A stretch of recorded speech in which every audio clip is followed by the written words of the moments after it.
bonjour, je me présente, je m'appelle Nathalie Fernandez. Je suis sourde, appareillée, et je suis en classe de terminale en CPVM au lycée Champollion à Latte. Depuis donc mon installation, j'ai emménagé ici, je viens de Marseille. En 2017, j'ai emménagé pour faire mes études parce que les études que je voulais faire étaient accessibles ici, sur la région.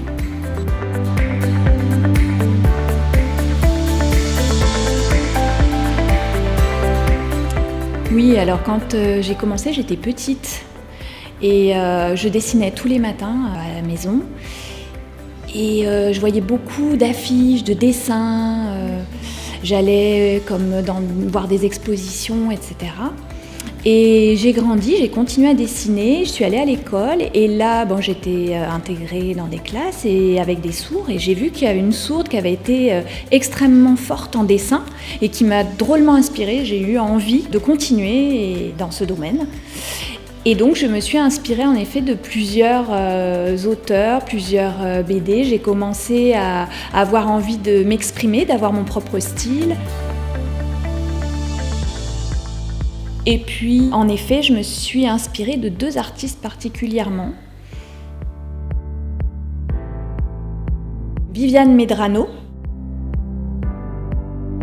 et Kana, donc une mangaka.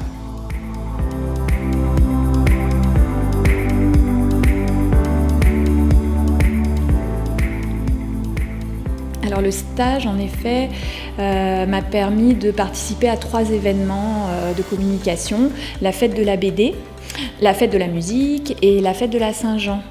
Et du coup, j'ai dû créer des visuels pour tous ces événements et pour permettre un affichage mairie aussi qui a un impact. Et donc, il a fallu travailler professionnellement. C'était pas simplement un travail en stage qui n'avait pas d'exposition publique. Là, c'était le cas. C'était la première fois, en fait, que je voyais mes affiches publiées dans une ville. Donc, ça m'a beaucoup touchée de voir ces affiches.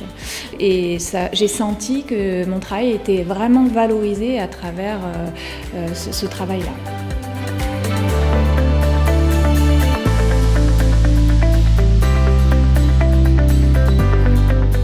Pour moi, ça n'a pas été un frein. Pour moi, en fait, c'est pas un problème de ne pas entendre.